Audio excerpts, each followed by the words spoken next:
Muy buenas. Esta sesión de hoy va dirigida a médicos de familia, a residentes también de familia, e incluso a otras especialidades que estén interesadas en conocer los hallazgos de laboratorio más relevantes que manejamos en la consulta de reumatología. El esquema que vamos a seguir es el que os muestro en pantalla. Vamos a hablar de alteraciones del hemograma, de reactantes de fase aguda, autoanticuerpos. No nos va a dar tiempo a hablar de todo, hablaremos de los más relevantes de artritis reumatoide y de los anticuerpos antinucleares. Y por último, unas pinceladas del HLA-B27.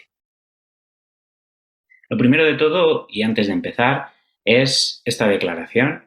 Las alteraciones analíticas son alteraciones analíticas y ya está, no implican nada más, no implican un diagnóstico. Siempre habrá que ponerlas en un contexto clínico para hacer la mejor interpretación de los resultados. Y empezamos pues con el hemograma. En cuanto a la serie roja, pues la anemia es un hallazgo relativamente frecuente que podemos encontrar en las analíticas de nuestros pacientes, también en los pacientes con enfermedades inflamatorias autoinmunes reumáticas. Una anemia que podemos encontrar con frecuencia es la anemia por trastornos crónicos, muy frecuente en procesos crónicos, en procesos inflamatorios. Pero no se nos puede olvidar que nuestros pacientes también pueden tener, por ejemplo, una hemorragia gastrointestinal secundaria a antiinflamatorios, a uso de corticoides, o con menor frecuencia podemos encontrar que el paciente tenga una anemia hemolítica de origen autoinmune. En cuanto a la serie blanca, podemos encontrar también en nuestros pacientes leucopenia o linfopenia, y siempre que se nos presente esto, pues tenemos que pensar en dos opciones. O es manifestación de la enfermedad o es secundario a los fármacos que usamos. Y es que muchos de los fármacos que se utilizan en reumatología pueden causar leucopenia, como por ejemplo la ceftoprina, leflunomida, metotrexato, o incluso terapias dirigidas como los inhibidores de JAK, algunos pueden provocar en concreto linfopenia. Esto es un ejemplo de una chica joven que nos remiten a consulta por un ANA positivo. No recuerdo muy bien el motivo por el que le pidieron en ANA, pero revisando analíticas, 2 o 3 analíticas que tenía a lo largo de su vida, en todas encontramos que tiene una linfopenia, 700 linfocitos, 800, 600. Esto es una analítica real de esta paciente y, pues desde luego, ANA positivo y linfopenia te tiene que hacer pensar que realmente que la paciente pueda tener un lupus. Pues eso, tenemos que pensar en manifestación más que en efecto secundario de un fármaco. En cuanto a la trombopenia, a las plaquetas, pues igual, ¿no? Puede descender por un efecto secundario de un fármaco o como manifestación de una enfermedad. Por ejemplo, una PTI sería la forma aislada o una inmunomediada en contexto del lupus. Vamos a pasar a hablar de los reactantes de fase aguda, muy utilizados no solamente en reumatología. Y sabemos que los reactantes de fase aguda pueden subir en cualquier proceso inflamatorio agudo o crónico. Pero hay otras situaciones que también pueden provocar una elevación de los reactantes de fase aguda, como por ejemplo infecciones, traumatismos, neoplasias o incluso una situación de isquemia puede elevar los reactantes de fase aguda. Esto lo tenemos que tener en cuenta para el diagnóstico diferencial. Son múltiples los biomarcadores que podemos utilizar como reactantes de fase aguda, pero probablemente los que más se utilizan, por lo menos en nuestro medio en reumatología, serían la PCR, la proteína C reactiva, y la VSG, la velocidad de sedimentación globular. Vamos a hablar un poquito sobre la PCR. La PCR es una proteína de producción hepática que viene estimulada por las citoquinas proinflamatorias que se liberan cuando hay una agresión o una inflamación, se inicia la inflamación.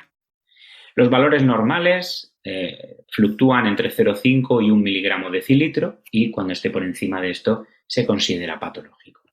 Y es muy, muy, muy, muy importante siempre que pongamos en un informe un dato de PCR, dar las unidades, porque se utilizan con igual frecuencia miligramo decilitro y miligramo litro y no son equivalentes.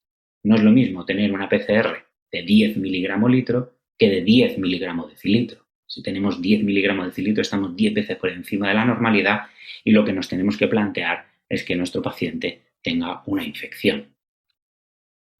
Porque sabemos que en las infecciones se eleva de forma significativa este biomarcador, la PCR.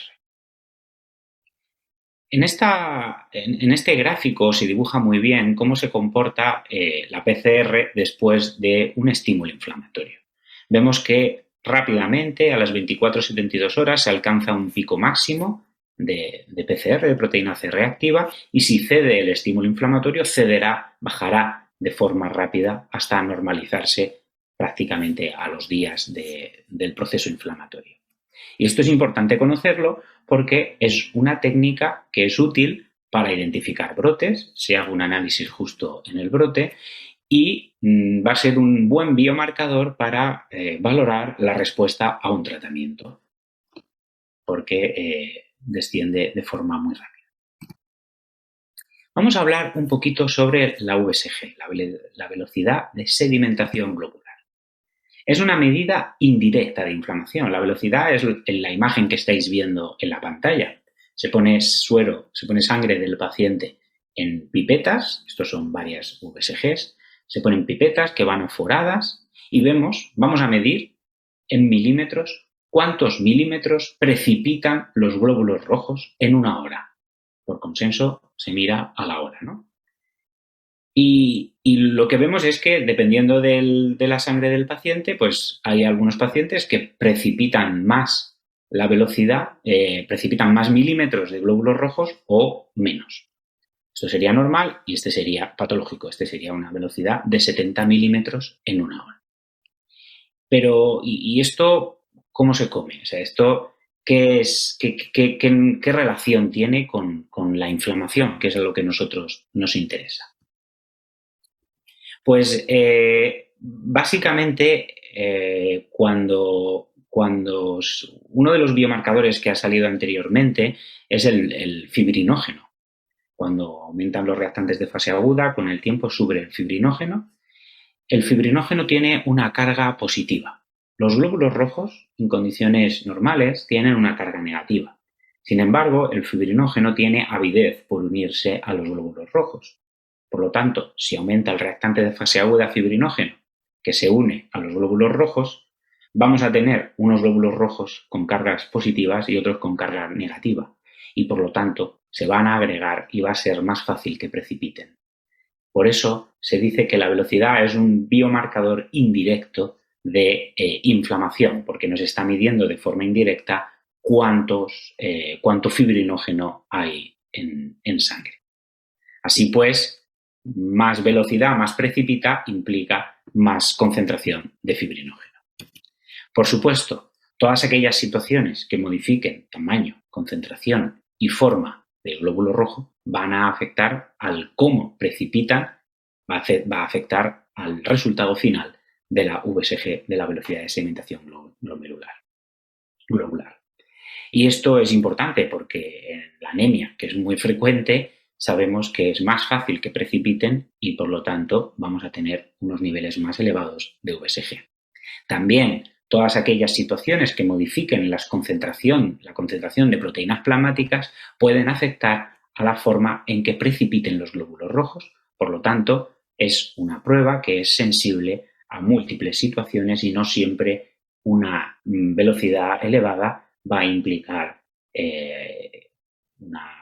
una elevación de fibrinógeno. Los valores normales se consideran en varones la edad de entre 2 y por debajo de ese nivel, y en mujeres la edad más 10 entre 2.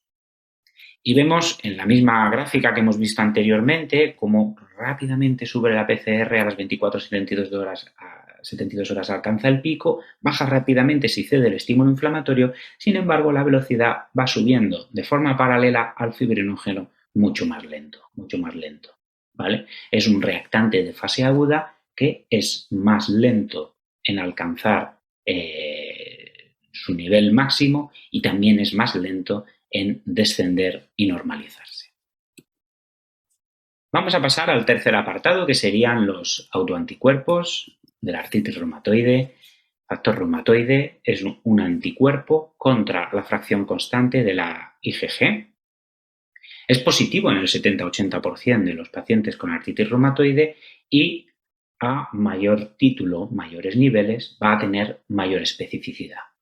Y es que el factor reumatoide, sobre todo a títulos bajos, lo podemos ver en otros contextos. Podemos ver en otras enfermedades autoinmunes como es el lupus del Sjögren, podemos ver en infecciones crónicas o lo podemos ver incluso en pacientes sanos. En estos casos, pues lo más probable es que sean a títulos bajos. Los niveles normales se consideran por debajo de 15 unidades por mililitro. Por encima de 60 va a ser muy específico de artritis reumatoide, pero es cierto que por encima de 15 se considera un factor reumatoide positivo. Cuando está entre 15 y 60 hablamos de que es un positivo débil y esto pues tiene su relevancia clínica, porque tengo que decir que va a haber pacientes que tengan artritis reumatoide con un factor reumatoide de 20. O sea que eso tiene valor. También hay pacientes con artritis reumatoide que tienen un factor reumatoide negativo. ¿Vale? Pues eso, a más título va a tener más valor el resultado. En cuanto al anticuerpo antipéptido citrulinado, es un anticuerpo que es de gran utilidad en la práctica clínica, tiene una sensibilidad similar al factor reumatoide, pero es mucho más específico. Si encontramos un anticuerpo antipéptido cíclico citrulinado positivo, pues lo más probable es que estemos delante de una artritis reumatoide, sobre todo si lo hemos solicitado a alguien con una poliartritis. Tanto el factor reumatoide como el anticuerpo antipéptido citrulinado tienen valor diagnóstico, porque forman parte de los criterios diagnósticos de artritis reumatoide, y pronóstico, porque aquellos pacientes que tienen factor reumatoide y o anticuerpo antipéptido cíclico citrulinado positivo tienen un comportamiento más agresivo, van a necesitar más tratamientos, etc. Y vamos a hablar un poquito sobre los ANA, los anticuerpos antinucleares. Hay que decir que la técnica recomendada para evaluar los anticuerpos antinucleares en el laboratorio es la inmunofluorescencia indirecta. Y esta técnica, ¿cómo funciona? Es importante entenderla para que luego podamos interpretar los resultados de la mejor forma. Nosotros tenemos una cubeta con unas células que son las células EB2, que son unas células que tienen unas características específicas porque tienen unos núcleos muy grandes, además proceden de células tumorales, por lo tanto los tenemos en distintas fases de la mitosis, es decir, están expuestos todos los antígenos posibles que se pueden exponer del núcleo. Sobre esas células EB2 se añade suero del paciente y si hay algún anticuerpo contra alguno de los antígenos de las células, se unirá. Le hago un lavado y lo siguiente sería añadir anticuerpos contra anticuerpos que van marcados, ¿vale? Entonces se hace un lavado y si había algún anticuerpo había quedado de la primera vez, pues se unirá a este anticuerpo. Este último anticuerpo que he añadido, pues al añadir el sustrato, emana una fluorescencia si es que ha quedado algo y nos va a dar un dibujo. Y ese dibujo lo que nos indica es dónde están localizados los antígenos. Son múltiples los antígenos que podemos encontrar, ya no solamente en el núcleo, sino en el citoplasma, porque aunque sean anticuerpos antinucleares, vamos a encontrar también antígenos que se encuentran en el citoplasma y se van a describir. Y como he comentado, dependiendo del dibujo, dependiendo del patrón que dé la inmunofluorescencia, pues vamos a pensar en que esos anticuerpos van dirigidos contra un antígeno concreto. Así pues, un patrón moteado pues, me haría pensar en los anticuerpos anti-SM, anti-RO, anti-HO1, anti-SCL70, que a su vez los voy a relacionar con lupus, dermatomiositis o esclerosis sistémica. Estos distintos patrones están muy bien descritos en este consenso internacional, que es gratuito, lo podéis acceder en la página web que os pongo arriba. Tenemos descritos pues, hasta 28 patrones distintos y pues, cada patrón se va a asociar con un anticuerpo o uno o varios anticuerpos. Por lo tanto, el patrón del ANA ya nos va a orientar hacia qué anticuerpo vamos a pedir en el futuro Incluso hay algunos laboratorios que ya amplían ellos la analítica dependiendo del patrón que detectan en el ANA para facilitar y adelantar faena. Pues una vez más, pues por ejemplo, si tengo un patrón homogéneo en el ANA, pues eso se suele asociar a los anticuerpos anti-DNA-DS o los antihistona, que eso se correlaciona con un lupus o un lupus inducido por fármacos. Hemos hablado de que los ANA nos dan un dibujo, nos dan un patrón, y el patrón es muy importante para orientarnos hacia un autoanticuerpo futuro. Pero es muy importante también tener en cuenta, y se debe informar cuando se informan los ANA, es muy importante la dilución. Y la dilución básicamente es el título. ¿Qué es esto de la dilución? Perdón. ¿Qué es esto de la dilución? Bueno, pues es cuántas veces he tenido yo que diluir el suero del paciente para seguir detectando inmunofluorescencia. ¿Qué quiere decir tener un ANA 1600 positivo 1640? Significa que cuando yo he diluido 640 veces, sigo viendo inmunofluorescencia en los ANA, pero cuando lo hago 1280 a 1280 no veo inmunofluorescencia, ¿vale? Eso es lo que significa. Es decir, que de menos a más nos va a indicar la carga, el título, cuantificar cuánto autoanticuerpo hay. Esto es importante porque, lógicamente, cargas bajas de autoanticuerpos pues va a ser más frecuente encontrarlo en sanos. Si yo hiciera diluciones de ANA 1,40 que no se hacen en práctica habitual, pues hasta el 32% de los sanos van a tener ANA positivo, ¿no? ANA 1,140. Si tomáramos 1,80, pues el 5% de los sanos van a tener ANA 1,80. Tiene más especificidad y de hecho se suele considerar positivo a partir de entonces el título de 1,160. Como vemos, el 95% de los pacientes con lupus van a tener al menos ANA 1,160. Y por último, hablar del HLA-B27, unas pinceladas. Sabemos que es un test genético que es útil para el diagnóstico de las espondiloartritis, pero ojo, porque es positivo en el 4-25% de la población. En concreto, en nuestro medio, pues es en torno al 9% de la población tiene este biomarcador positivo. De los pacientes que tienen HLA-B27 positivo, un 7-8% desarrollarán espondilitis anquilosante. Y es que, como vemos aquí, la espondilitis anquilosante, el 90% de los pacientes tienen el HLA-B27 positivo. Como sabemos, las espondiloartritis son una gran familia, no solamente es la espondilitis anquilosante, que se refiere sobre todo a la afectación axial de la columna, las espondiloartritis es una familia y dependiendo del tipo de espondiloartritis, pues tienen mayor o menor asociación al HLA-B27.